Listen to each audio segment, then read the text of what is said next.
Direktorat Reserse Siber Ditresiber Polda Bali membongkar praktik prostitusi online dan penyebaran konten pornografi melibatkan 3 wanita di wilayah Kota Denpasar dan Kabupaten Gianyar. Ketiganya terbukti memproduksi serta menjajakan konten asusila melalui berbagai akun media sosial. Pengungkapan praktik prostitusi online dan penyebaran konten pornografi bermula dari patroli siber rutin yang dilakukan personel Subdit 2 Ditresiber Polda Bali. Petugas awalnya menemukan akun X Baby Clara 23 yang diduga membuat dan menawarkan konten pornografi di penginapan Putik Sari, Jalan Merpati, Kota Denpasar. Di penginapan tersebut juga diamankan FF 28 tahun selaku perempuan pemilik akun. Pengembangan berlanjut pada akun Wulandari M58327 yang beroperasi di kamar kos Jalan Gunung Kalimutu, Kota Denpasar, sekaligus mengamankan TW 22 tahun. Petugas kembali menemukan akun MYSVN Flower dengan jumlah pengikut mencapai 10,8 ribu akun serta menangkap TRK 23 tahun di Merdanikos, Singapadu, Gianyar. Modus operandi para pelaku dengan membuat, menawarkan, dan memperjualbelikan foto atau video bermuatan pornografi di akun media sosial untuk mendapatkan pelanggan atau booking order. Petugas juga menyita sejumlah barang bukti untuk menunjang bisnis ilegal tersebut, meliputi 4 unit telepon seluler, 3 bundel bukti tangkapan layar konten bermuatan pornografi, serta bukti transfer pembayaran dari para pelanggan. Kini para tersangka ditahan di Rutan Polda Bali untuk proses pemeriksaan lebih lanjut oleh tim penyidik.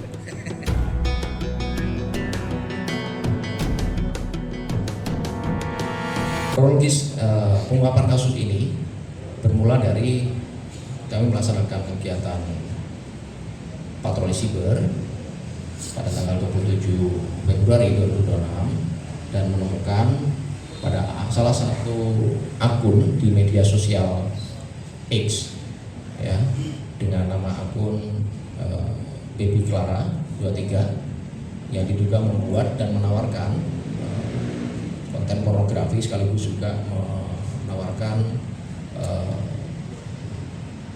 BO ya. Jadi di dalam media sosial tersebut akun yang bersangkutan menampilkan konten yang bermuatan pornografi secara online.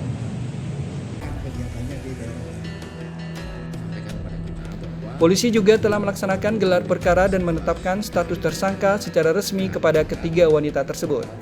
Para tersangka dijerat dengan pasal 407 ayat 1 KUHP Undang-Undang Republik Indonesia Nomor 1 Tahun 2026 tentang penyesuaian pidana dengan pidana penjara paling singkat 6 bulan dan paling lama 10 tahun. Laporan Tim Liputan Denpasar, Garuda TV.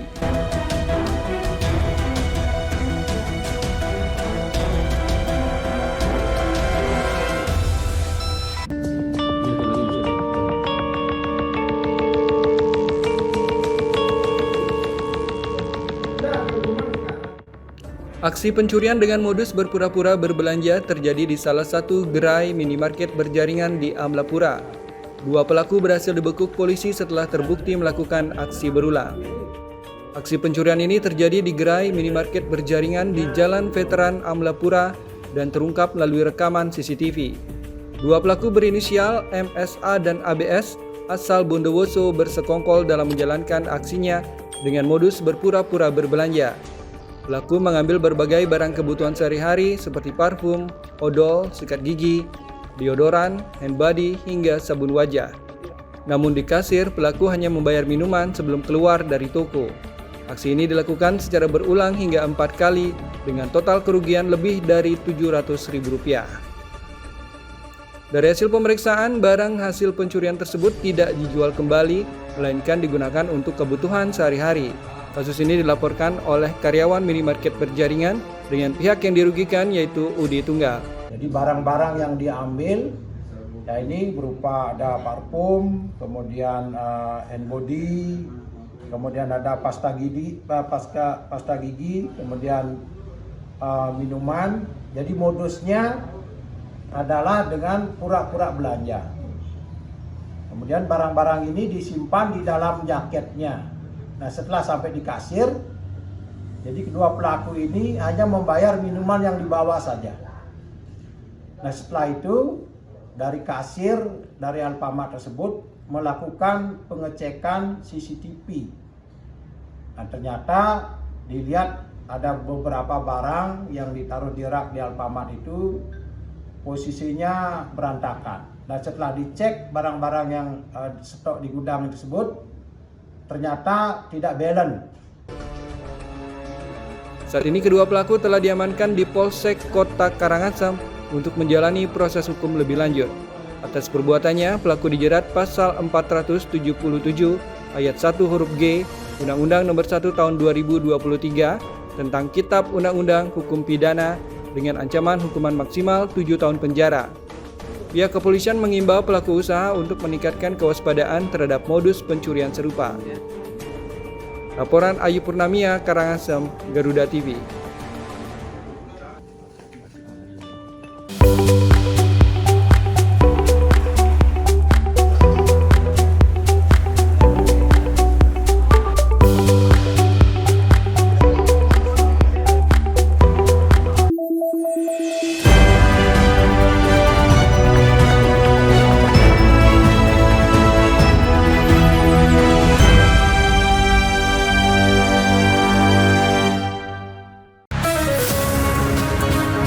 Di tengah perubahan dan dinamika bangsa, ada isu yang memerlukan sebuah solusi.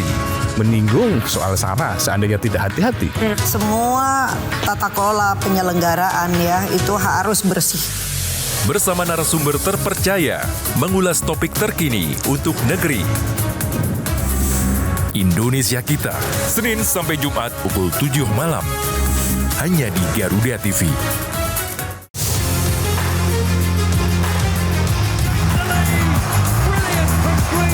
Update terbaru dari dunia olahraga terkini dari nasional dan internasional. Ikuti analisis tajam dan rekap momen epik dunia sepak bola. Namun, yang menjadi sorotan utama pada kemudian di sini mungkin Hafner akan tetap. Saksikan Sport 8 setiap hari pukul 11 malam dan 7 pagi hanya di Garuda TV.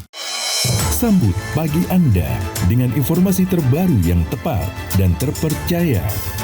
Sebanyak 1.050 unit hunian sementara telah rampung dibangun sebagai bagian dari upaya percepatan penanganan pasca bencana. Dengan informasi paling relevan dan terkini. Pembangunan kembali seperti perumahan dan infrastruktur dapat mendorong pertumbuhan ekonomi di daerah. Laporan 8 pagi setiap hari pukul 6 pagi hanya di Garuda TV. Sepanjang hari, Indonesia dipenuhi beragam peristiwa, dari isu nasional hingga dinamika internasional. Tim SAR gabungan berharap korban segera ditemukan dan dievakuasi dalam kondisi terbaik. Kami hadirkan informasi terkini, akurat dan terpercaya dalam rangkuman berita malam hari Anda. Laporan 8 malam, setiap hari pukul 10 malam. Hanya di Garuda TV.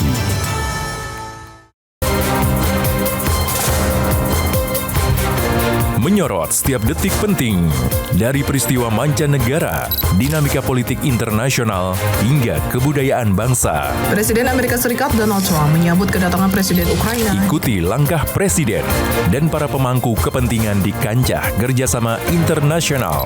Perbatasan diplomat Thailand dan Kamboja bertemu di pos perbatasan. Dunia Kita, setiap Jumat pukul 4 sore hanya di Garuda TV.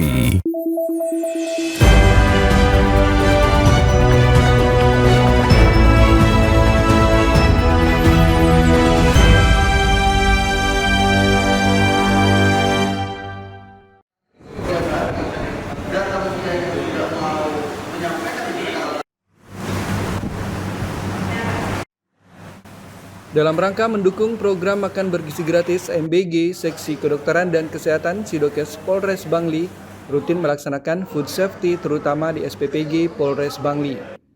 Pemeriksaan dilakukan untuk memastikan makanan yang disajikan benar-benar aman, sehat, dan layak konsumsi bagi penerima manfaat.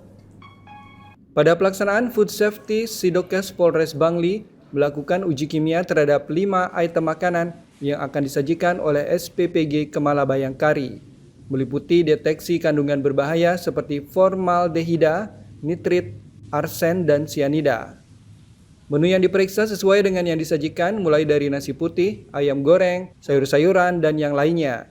Pemeriksaan juga menggunakan metode uji organoleptik yang mencakup evaluasi sensorik melalui indera manusia seperti warna, bentuk, aroma, rasa, dan tekstur.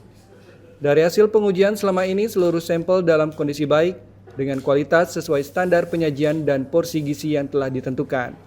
Selain itu tidak ditemukan sampel negatif dari zat berbahaya sehingga layak untuk dikonsumsi.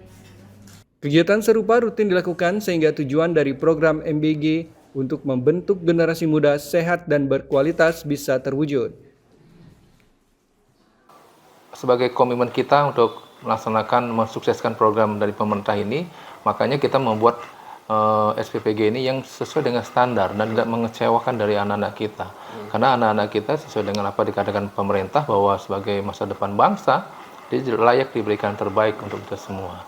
Sehingga kami dari Polri, Polres Bangli sangat berkomitmen untuk meningkatkan kualitas dari hasil makanan yang disuguhkan kepada anak-anak kita. Sebagai komitmen mendukung keberhasilan program MBG, Sidokes Polres Bangli juga memastikan setiap makanan yang disajikan tidak hanya bergizi, tetapi juga higienis dan aman dikonsumsi. Hal ini juga bagian dari upaya Polri dalam mewujudkan pelayanan yang humanis dan berorientasi pada kesehatan. Laporan Tim Liputan Bangli, Garuda TV.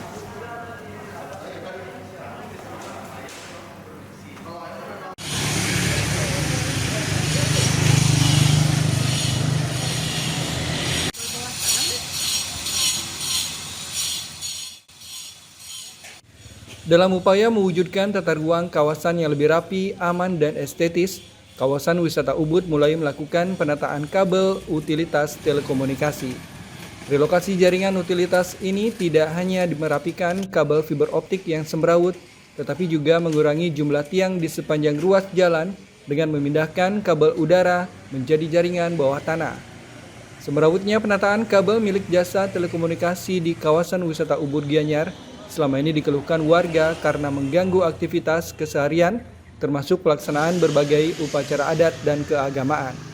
Selain merusak pemandangan, kondisi ini juga mengganggu estetika kawasan wisata Ubud sebagai salah satu destinasi pariwisata di Bali. Mengatasi hal ini, Pemkab Gianyar bersama Asosiasi Penyedia Jaringan Telekomunikasi melakukan proyek penataan dengan menanam kabel ke dalam tanah. Proyek diawali di kawasan Jalan Suwete, Kelurahan Ubud, kemudian berlanjut ke Jalan Sriwedari dan Jalan Tirte Tawar Ubud.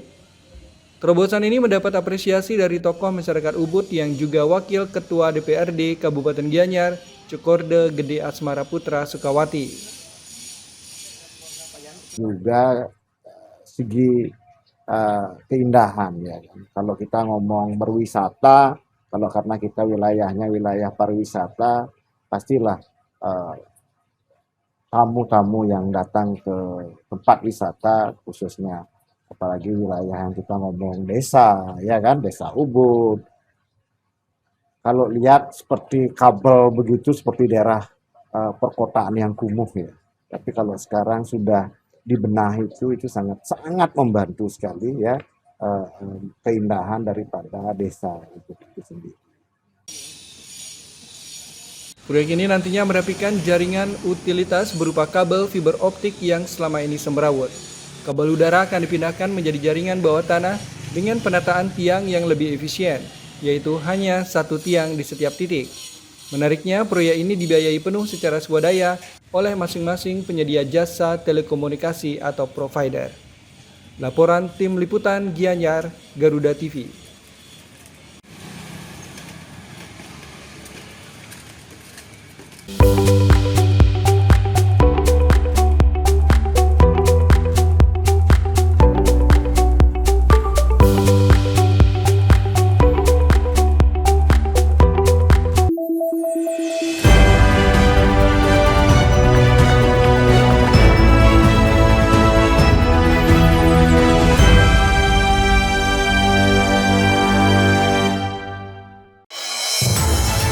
Dinamika peristiwa publik terus bergerak, informasi terkini, akurat, dan terpercaya.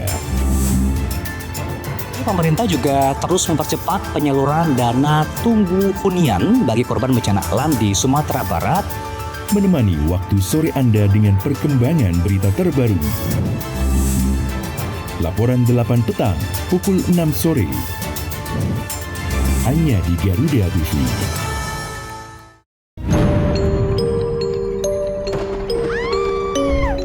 Setiap daerah punya daya tarik sendiri.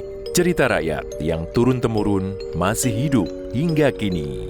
Legenda yang diwariskan hingga misteri yang jarang terungkap. Ratusan peti mati serta berbagai jasad yang dibalut kain. Saksikan misteri hidup. Hanya di Garuda TV.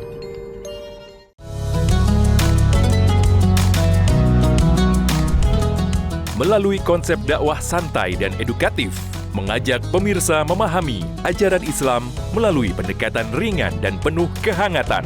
Atau nanti dikabulkannya di akhirat, nggak dikabulkan di sini. Mengapa manusia tetap harus berdoa? Dari perspektif Islam untuk mempererat toleransi di Indonesia, Harmoni Indonesia. Hanya di Garuda TV.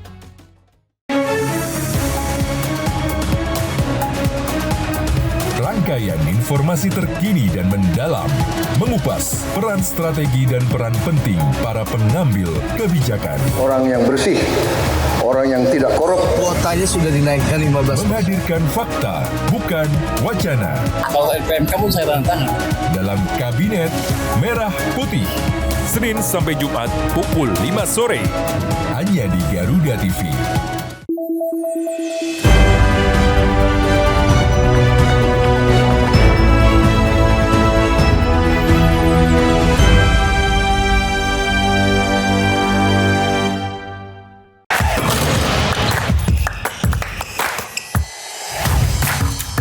Hey Basket Mania, saatnya ngobrolin segala hal tentang dunia bola basket. Ulas pertandingan terbaru, highlight pemain panas, fun facts, sampai tren dan drama di lapangan. Kita kupas tuntas bersama di Hoops Vibes. Setiap hari Minggu, pukul 1:30 siang, hanya di Garuda TV.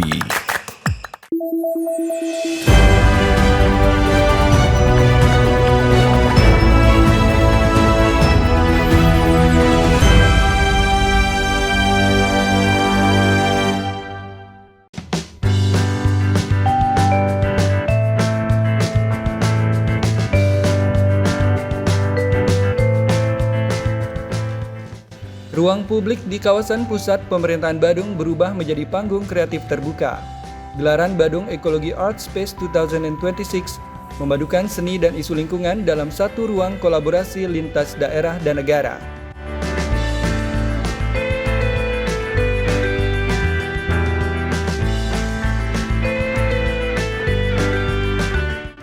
Suasana berbeda terlihat di kawasan Puralingga Buana, Puspem Badung. Ratusan seniman dan komunitas berkumpul dalam gelaran Badung Ecology Art Space 2026. Kegiatan ini diinisiasi Katalis Kreatif Seni Budaya Kabupaten Badung bersama Dinas Kebudayaan Badung dengan mengangkat seni sebagai media kampanye ekologi. Bupati Badung Iwayan Adiarnawo hadir langsung didampingi Ketua TPPKK Badung, Nyonya Rasnati Adiarnawo, serta Ketua DPRD Badung I Gusti Anom Gumanti. Kehadiran pemerintah menjadi sinyal kuat dukungan terhadap seni berbasis lingkungan. Beragam kegiatan digelar mulai dari workshop tari, diskusi eco art, hingga pementasan seni di ruang terbuka. Ketua Pelaksana Kadek Karunia Arte menyebut konsep yang digunakan adalah site-specific art, di mana karya menyesuaikan karakter lokasi, area pohon beringin, kolam, hingga bali bengong dimanfaatkan sebagai panggung alami.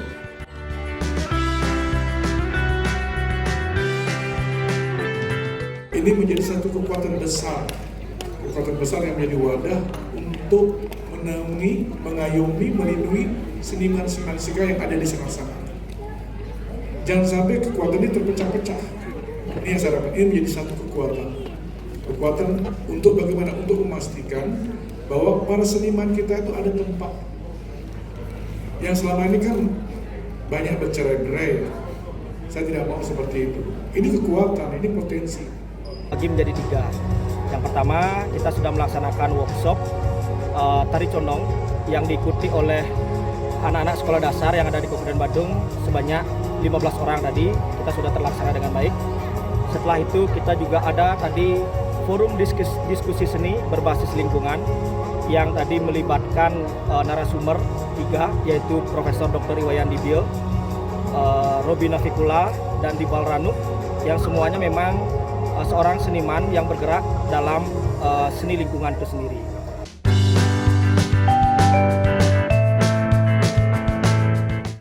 Tak hanya seniman lokal, penari dari India, Brasil, dan Kazakhstan juga turut tampil dalam rangka Hari Tari Sedunia dan Hari Bumi. Sekitar 500 hingga 600 seniman terlibat, mulai dari wilayah Petang hingga Kuta Selatan. Sejumlah sanggar, komunitas, hingga seke yang terlibat menerima apresiasi atas kontribusi mereka dalam menghadirkan karya di ruang publik tersebut. Ketua Umum Katalis Kreatif Seni Budaya Badung, I Gusti Dharma Putra menegaskan, kegiatan ini berangkat dari inisiatif seniman muda yang ingin menggabungkan kreativitas dan kepedulian lingkungan. Kami sangat berharap kepada pemerintah Kabupaten Badung melalui Bapak Bupati Badung untuk studi kiranya ke depan Bapak, Gerakan Badung Ekologi Art Space ini bisa menjadi event tahunan di Kabupaten Badung untuk bagaimana seni dan seniman bisa menjadi media campaign Kabupaten Badung di wilayah masing-masing terhadap keberadaan ekologi. Melalui pendekatan kolaboratif, Badung Ekologi Art Space 2026 tak hanya menjadi ajang pertunjukan, namun juga media edukasi lingkungan berbasis seni. Pemerintah berharap kegiatan ini berkembang menjadi agenda rutin yang mendorong pariwisata berbasis budaya dan lingkungan. Laporan Destarita Badung, Garuda TV.